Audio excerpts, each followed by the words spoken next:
আমাদের রাজনৈতিক দলের মধ্য দিয়ে আমাদের কর্মসূচি, আমাদের প্রোগ্রাম, আমাদের লক্ষ্য উদ্দেশ্য সবকিছুর মধ্য দিয়ে মানুষের যে প্রত্যাশার জায়গাগুলো আছে সেই প্রত্যাশাগুলোকে পূরণ করবার আমরা সর্বোচ্চ চেষ্টা চালিয়ে যাব। ঠিক নতুন দলের থেকে মানুষের প্রত্যাশা কিরকম, নতুন দলটা কেমন হওয়া উচিত, নতুন দলের কাঠামো থেকে শুরু করে নিয়ে অভ্যন্তরীণ গণতন্ত্র চর্চা, এইসব বিষয়ে মানুষের পরামর্শের ক্ষেত্রে প্রথম পরামর্শ হচ্ছে নেতৃত্ব নির্বাচনে সততা এবং আদর্শের গুরুত্বারোপের কথা বলেছেন। দল যেন একনায়কতান্ত্রিক না হয়ে যায় এবং পরিবারতন্ত্রের খপ্পরে না পড়ে। একনায়কতন্ত্র এবং পরিবারতন্ত্রের বাইরে এসে নতুন ধারার একটি রাজনৈতিক দলের কথা মানুষ প্রত্যাশা রেখেছেন। দলীয় স্বচ্ছতা এবং জবাবদিহিতা নিশ্চিত করতে অভ্যন্তরীণ গণতন্ত্র চর্চা, ইন্টার পার্টি ডেমোক্রেসির কথা মানুষেরা সর্বাধিক জোর দিয়ে বলেছেন। আমাদের রাজনৈতিক দলের ডাটাগুলো আছে, 1.5 লক্ষ ডাটাকে আমরা এখন পর্যন্ত সামারাইজ করতে পেরেছি।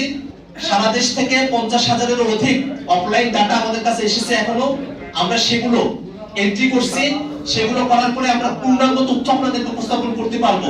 বর্তমানে আমাদের কাছে যে তথ্যগুলো এসেছে সেখানে রাজনৈতিক দলের নামের ক্ষেত্রে জনগণের পক্ষ থেকে অনেকগুলো পরামর্শ এসেছে।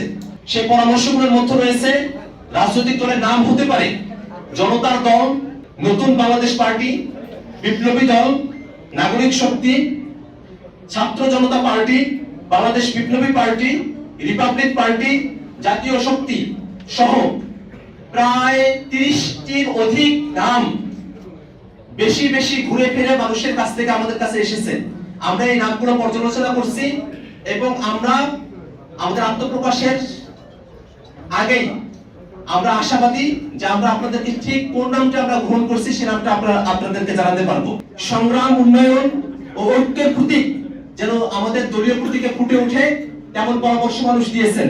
যে প্রতীকের নামগুলো এসেছে, অনেকগুলো প্রতীকের নাম এসেছে, তার মধ্যে যে সব প্রতীকের নাম সব থেকে বেশি এসেছে আমরা সেই প্রতীকগুলোর নাম বলছি।